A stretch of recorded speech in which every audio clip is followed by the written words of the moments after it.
Hi, I'm Maja, and this is the channel Book from Dreams.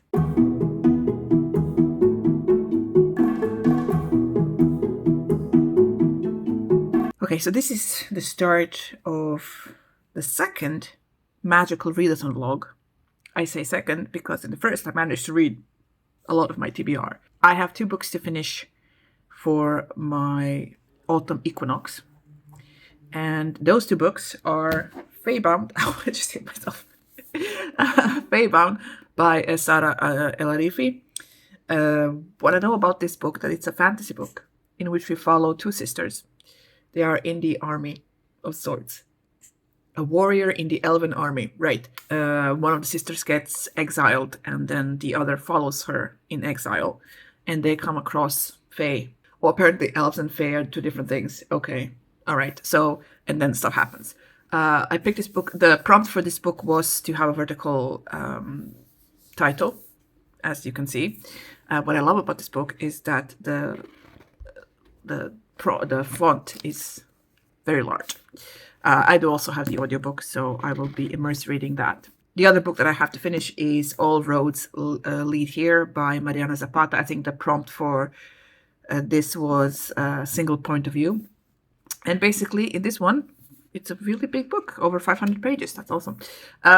We follow a woman called Aurora, and basically she's starting over. And then stuff happens, I guess. Before I get to the reading, I have to correct myself because I am apparently very US-centric. So in the last vlog, I talked about listening to the audiobook, I think, for Becky Chambers, If To Be Taught, If Fortunate. I had some gripes with the audiobook, with things being mispronounced. They weren't mispronounced. They were pronounced in the British accent. Because since then, I watched the British Bake Off, and I watched Taskmaster and whatnot. And in both of those recently, people were mentioning Petri dishes. So you can say Petri dish if you're, if you speak in a British accent. And, I can't remember that the book, they didn't really have like overly British accent, So I don't know. So I'm guessing the other. Though I did check for geyser. The geyser thing kind of threw me out because I went to Google like how do British people say geyser, and it came out with geezer, like Geezer, like an old person, which is British slang for an old person, or like a random person. I don't know, but so I was like, yeah. But anyway, I'm still so probably all the other my misgivings about the pronunciation was the fact that they were pronounced in a British accent, not an American one, which I am accustomed to. So, yeah. I guess let's start reading. Oh, I don't. Which will I be reading first? So, I will be starting with this one, Feybound, because of the big font, honestly, and it's smaller pages. So, I will be getting to this one first. Leo. Hello. It's been some time later. I've just finished the first part of the book. My sort of summary was correct. We do follow 2 sisters in this story. One is a colonel in the Elven army, and the other is a diviner, which is an occupation that is not well thought of because the older sister, who's the colonel, thinks that the younger sister is basically throwing her life away, but whatever. She can do whatever she wants. My dog is doing something. So just before her first mission as the colonel, her sister comes and says, "Oh, I just divined for you, and prophecy is to look for your glory in the east." And she's like, yeah, sure. And she goes on to do her mission, which was a simple go scout something mission, and they find nothing, which is to be expected. And then she's like, well, I could go east, even though it was against orders. And she gets into trouble and gets most of her company killed. And so she is now banished from her land. And her sister and a captain from under her go and look for her. And they meet somewhere in the wilderness. And then they meet the Fae. So here's the thing in this world. So the book starts with the legend of how the 3 races came to be. There were 3 gods. One god created humans, one god created elves, and the third one created Fae. And right now, when the story starts, only elves remain. The humans have been, eradicated. Or we'll see what happens. And the elves haven't been, and the fae haven't been seen in centuries. And the elves get their magic by killing these jaguar, leopard, stag kind of things.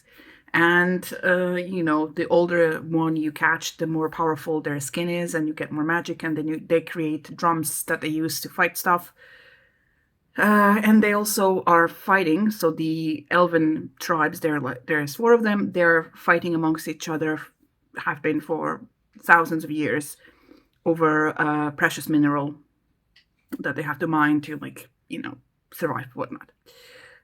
So basically, after being banished, the older sister has a plan of catching this, the oldest male animal thing that they have, and, giving it to the chief, which, by the way, is her lover. And they're like, if I give her the thing, then they will, they won't have any choice but to get, bring me back to the tribe. And when she kills this animal, the fae appear, because the fae in this world are magically, some of the fae are magically linked to these animals. And if you kill the animal, you kill the fae. And this fancy ass animal that she killed was the animal of the prince of the fae tribe. So now the first part ends with the older sister's execution, but then something happens. Not sure how much I will be able. I don't want to spoil the book for people who want to read it. So I'm not sure how spoilery this review thing will be. But yeah, I mean, so far it's fine. I'm not entirely sure if the sort of hinted maybe romance between the younger sister and the captain is just shoehorned in because of, romanticism is very popular right now, and people like reading, story with romances. Or is it something that, the author was working on from the beginning? So yeah, that just the whole seems kind of, the hinting towards the romance seems kind of abrupt. Not abrupt, it just seems like it doesn't fit, really. But yeah, so far, I'm liking it. Standing on my book.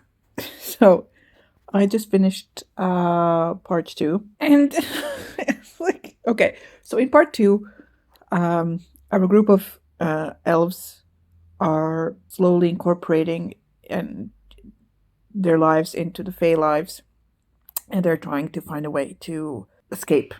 Because, Yurin has 3 months. That's the older sister who is the colonel. So she has 3 months of training before she joins the Fae Guard. Basically, they're expecting her to die during the initiation for joining the Fae Guard, because they strap you to a tree for 12 days and you're supposed to survive something. So Yurin trains with the, let's say, royal cousins who are going to take over the throne. And one of them, Fury, teaches her magic wielding and whatnot. She doesn't do a lot of that. And the other one, Nerid, I think, he teaches her Fae customs and whatnot. That's what Fury's doing. Her sister, Letto, the diviner, she's trying to learn the Fae language, and she's trying to learn Fae history and trying to figure out how to delay prophecies, or try to make them not come true, and stuff. So just overall, I'm not as enthralled or as intrigued by the story as I was just thinking about it, because I've read The Final Strife by the same author, Sarah Ellery, and I gave it 5 stars. I really enjoyed it. It's a different story than this one, but I thought it's the same author. Things are supposed to be. I mean, I don't know. Anyway, I'm not having as much fun with this as I thought I would be. And now, at the end of the second part, a tragedy has struck, and now things will happen. I'm like, I don't care. And also the love interests for both sisters seem, I don't want to say undeserved. It seems, I don't know, I'm not feeling it. I'm not feeling any of the like relationships that are sort of being pushed.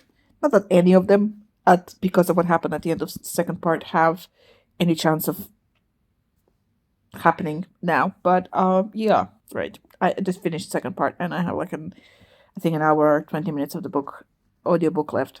So yeah, we'll see what happens at the end. Okay, so weird angle. Oh, my head got cold. All right, so I finished it.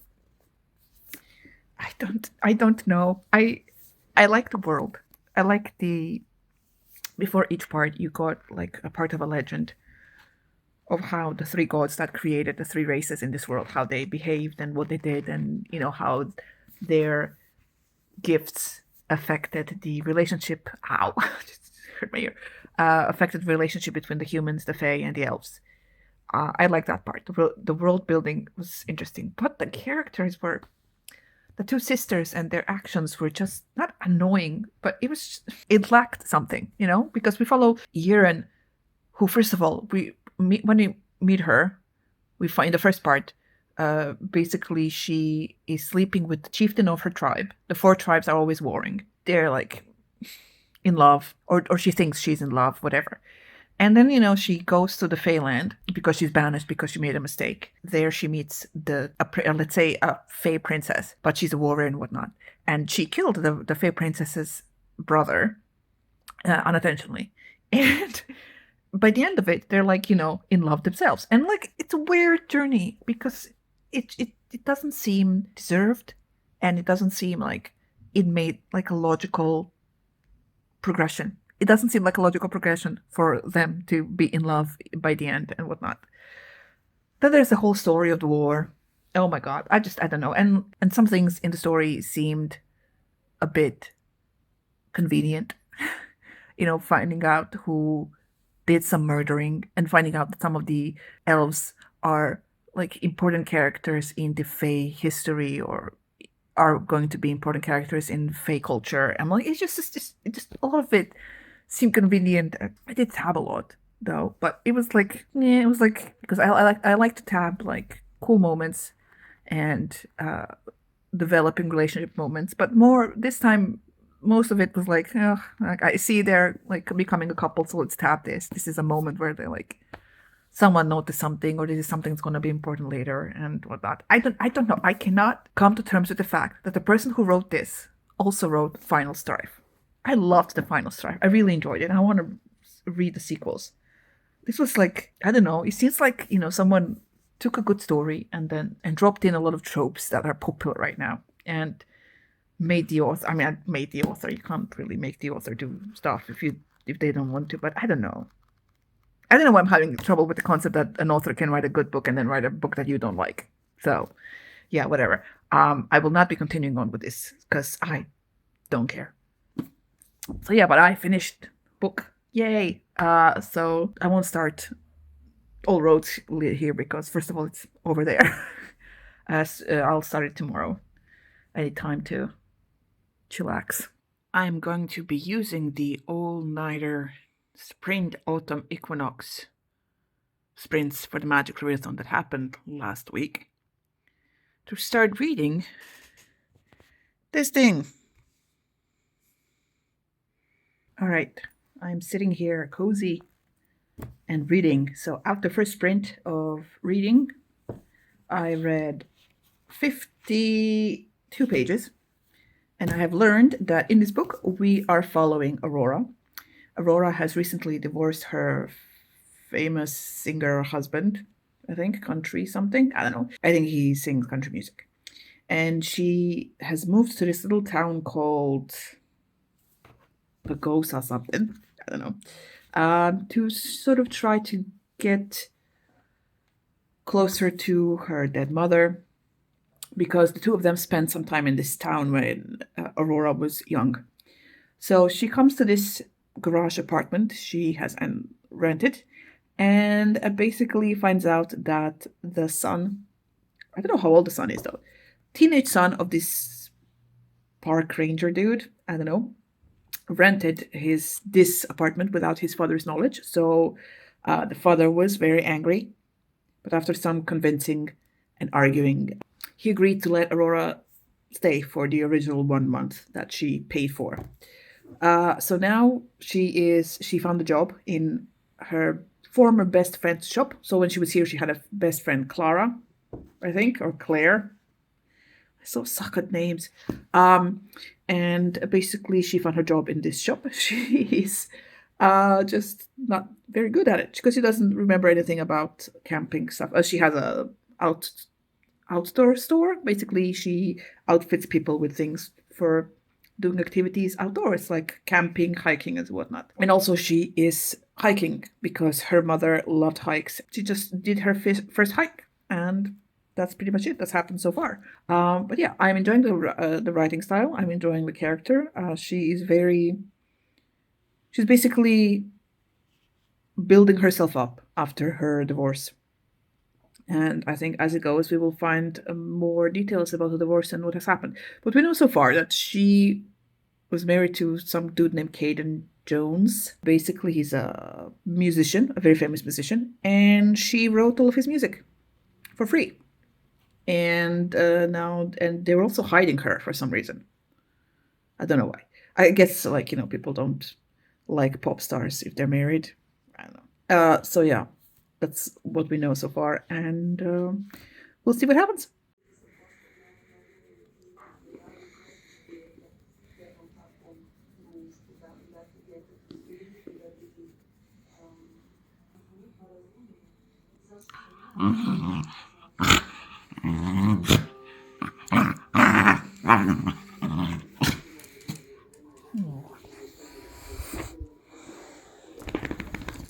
Well, this is a strange angle. As you can probably tell by the light, it's dark now. It's like, I think, around 8.